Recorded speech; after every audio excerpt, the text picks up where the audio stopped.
Imagine a Hollywood legend, known for her sultry looks and iconic voice, harboring a secret for decades. You know how to whistle, don't you, Steve? You just put your lips together and blow. In her final days, Lauren Bacall, the seductive star of the silver screen, revealed something that shocked even her closest friends. As the curtain fell on Bacall's remarkable life, she made an unexpected confession about her relationship with Humphrey Bogart. And it wasn't just her words that spoke volumes. It was a small, seemingly insignificant object she placed in Bogart's casket at his funeral that told the story of enduring love and heartbreak. Born Betty Joan Perska on September 16, 1924, in the Bronx, New York, Lauren Bacall's journey to stardom was as unlikely as it was meteoric. Her parents divorced when she was young, leaving her in a complicated relationship with her absent father. This early loss would shape her future relationships in ways she couldn't have imagined. In interviews, those who knew Bacall noted that her feelings towards her absentee father were less than loving, a pain that would influence her choices in love and life. As a teenager, Bacall's ambitions were clear. She wanted to be famous. But it wasn't just about the attention. She had a genuine love for acting. At 13, she saw Bette Davis in Marked Woman, but it was Humphrey Bogart who truly captured her heart. "I'm crazy about that man," she told a friend, "just crazy about him." Little did she know that fate would soon intertwine their lives in the most extraordinary way. Bacall's path to stardom wasn't smooth, though. As a struggling actress, she took on modeling jobs and even briefly worked as a theater usher. Her big break came through an unlikely series of events. At 18, she became a model for Harper's Bazaar. A chance encounter led to her photo being shown to film director Howard Hawks, who was immediately intrigued.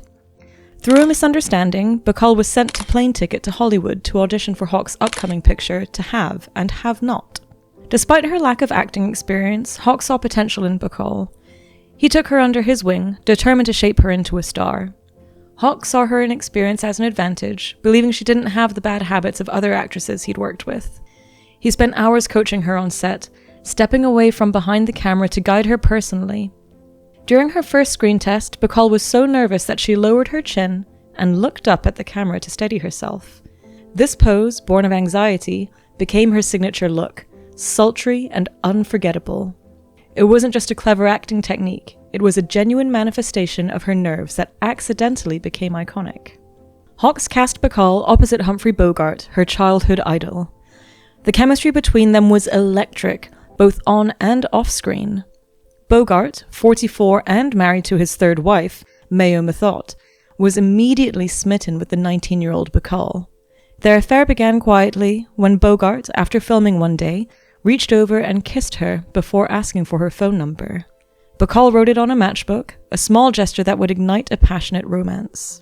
However, their budding relationship was fraught with complications. Hawks, a notorious womanizer, had set his sights on Bacall himself. When he discovered her relationship with Bogart, he was furious. He had hoped to mold Bacall not just as an actress, but as a romantic partner. His reaction was so extreme that production on film halted for 2 weeks. Studio head Jack Warner had to intervene to save the project. Things continued to heat up, to such an extent that Hawks threatened to ruin Bacall's career before it even started. Bogart, protective of Bacall, even got into a heated argument with Hawks. The power struggle between the director and the star threatened to derail the entire production. It was a tough start for Bacall, who found herself in the middle of Hollywood drama before she even finished her first movie. Despite all the drama, To Have and Have Not was a success, launching Bacall's career and solidifying her bond with Bogart. Critics loved Bacall, praising her performance and magnetic screen presence. Their on-screen chemistry was so compelling that the studios quickly paired them for another film, The Big Sleep. Bacall's personal life, however, was in turmoil. Bogart, after initially separating from his wife, announced he would stay with Methot. The news devastated Bacall, but Bogart's problematic marriage soon reached its breaking point. His drinking exasperated their problems, and in a Christmas break during the production of The Big Sleep, he finally left Methot for good, running back to Bacall. On May 21st, 1945, just 11 days after Bogart's divorce was finalized, he and Bacall married in a small ceremony on a friend's farm in Ohio. Many doubted the union would last, given the 25-year age gap and Bogart's history of failed marriages. But Bacall and Bogart defied the odds, forming one of Hollywood's most iconic couples, creating a bond so strong that it would be memorialized upon Bogart's death with a tender gesture from Bacall. Their marriage thrust Bacall into the upper echelons of Hollywood society. She inadvertently coined the term Rat Pack when she playfully scolded Bogart and his drinking buddies, including Frank Sinatra, calling them a damn rat pack. The name stuck, becoming synonymous with the group of entertainers who would define an era of Hollywood glamour. Bacall's career flourished alongside her marriage.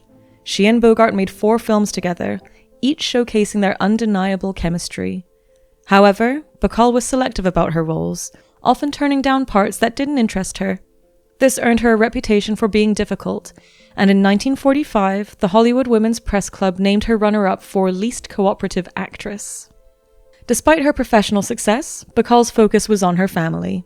She and Bogart had 2 children, Stephen Humphrey Bogart in 1949 and Leslie Howard Bogart in 1952. Bacall seemed to have it all, a successful career, a loving husband, and a growing family, but shadows loomed on the horizon, as we will discover. Bacall's relationship with her faith was complex.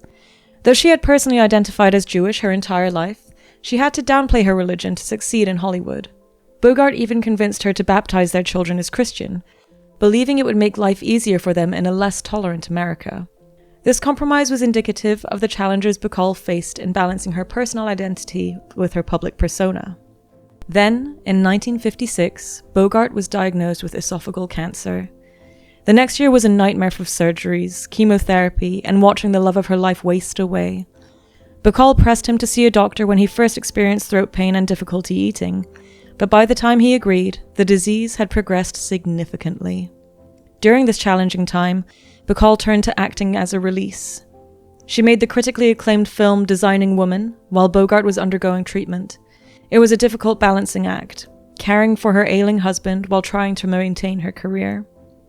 Humphrey Bogart's battle with cancer was compounded by the medical missteps and inadequate communication from his doctor. Initially, Bogart's persistent cough and difficulty swallowing were downplayed by his physician, who reassured him that it was nothing more than a mild ailment. This misdiagnosis delayed critical intervention. When the true nature of his condition was finally revealed, the doctor chose to shield Bogart and Bacall from the full gravity of the diagnosis and the bleak prognosis. Bogart underwent several aggressive treatments, including major surgery to remove his esophagus and affected lymph nodes. Despite the seriousness of the surgery, the doctor remained overly optimistic in his updates, leading the Bogarts to believe there was a realistic chance of recovery. As Bogart's health continued to decline, the truth slowly became undeniable. The cancer had spread more extensively than initially conveyed, and the treatments were proving ineffective. This lack of transparency left the Bogarts unprepared for the rapid progression of the disease. Bogart's condition deteriorated sharply. He suffered from severe weight loss, relentless pain, and increasing weakness. Bacall, though steadfast in her support, struggled with the emotional toll of the situation, feeling betrayed by the medical professionals they had trusted. The couple was ultimately forced to confront the devastating reality of Bogart's terminal illness without the benefit of early, honest communication from his doctor. This added layer of emotional turmoil marred Bogart's final days, overshadowing the limited time he had left with his family. On January 14, 1957, Humphrey Bogart died at the age of 57, leaving Bacall a widow at 32. The disease had ravaged his body to the point where he weighed only 80 pounds at the end. Bacall was devastated. She later confessed that she would often wake up screaming from nightmares about him. The woman who hadn't been alone since she was 19 now faced an uncertain future without her partner and support system. In her vulnerability, Bacall briefly found comfort with Frank Sinatra, an old friend of Bogart's. Their friendship turned into short-lived romance, with Sinatra even proposing marriage. However, the relationship ended abruptly when news of their engagement was leaked to the press. Sinatra, furious at the breach of privacy, ended the relationship, leaving Bacall heartbroken once again. Seeking a fresh start, Bacall moved back to New York with her children. She bought an apartment in the infamous Dakota Building, where she would live for the rest of her life. It was there that she met actor Jason Robards, who was appearing on Broadway and awaiting a divorce from his second wife. Bacall and Robards' engagement was a whirlwind, but their path to marriage was complicated. It took 3 attempts for them to legally wed. The Austrian government wouldn't let them get married in Vienna as they had planned, and shockingly, they were also turned down by Las Vegas. In the end, the couple drove all the way to Mexico to finally tie the knot, a full month after they had originally planned. The rush was partly due to Bacall's pregnancy. They had a son, Sam Roberts, just a few months after their hurried marriage. Bacall was thrilled to once again be surrounded by family. She found herself in her element on the New York stage and slowly plotted a return to film. However, she couldn't ignore her problems forever. By 1968, Bacall could no longer overlook what was happening under her roof. Roberts was once a heavy drinker, and by this point his alcoholism was completely out of control. In a shocking decision, the woman who had hardly been alone in her life chose to divorce Roberts after 7 years of marriage. It was the right decision, but one that came with its own challenges. Throughout the following decades, Bacall continued to work in film and on stage. She won a Tony Award in 1970 for her performance in Applause, ironically playing a character originated by her childhood idol, Bette Davis.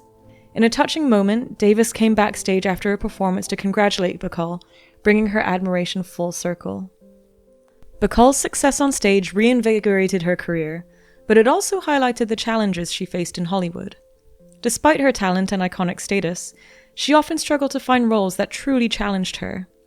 In a 1970s interview, Bacall candidly admitted, "I think I've damn well earned the right to be judged on my own. I'm not a has-been. I'm a will-be."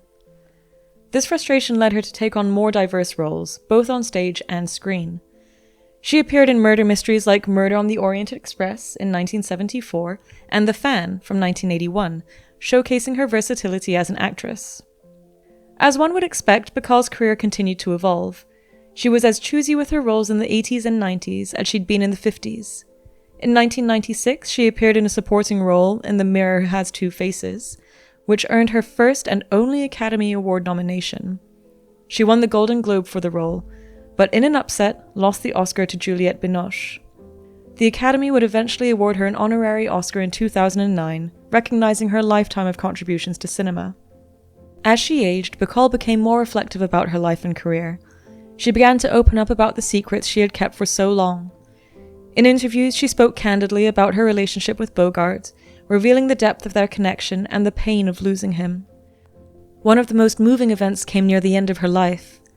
Bacall confirmed what many had long suspected, that she had never truly recovered from Bogart's death, and that she was lost without him. How do you think Humphrey Bogart would feel if you won? Oh, I think he'd be very proud of me. The tough exterior she had presented to the world for decades masked a heart that had never fully healed. But perhaps the most touching detail was about a small object that held immense significance. At Bogart's funeral, Bacall placed a small gold whistle in his casket. It was a gift he had given her years earlier, before they were married, in reference to their first film together, To Have and Have Not. The whistle was inscribed with the words, "If you need me, just whistle." You know how to whistle, don't you, Steve? You just put your lips together and blow.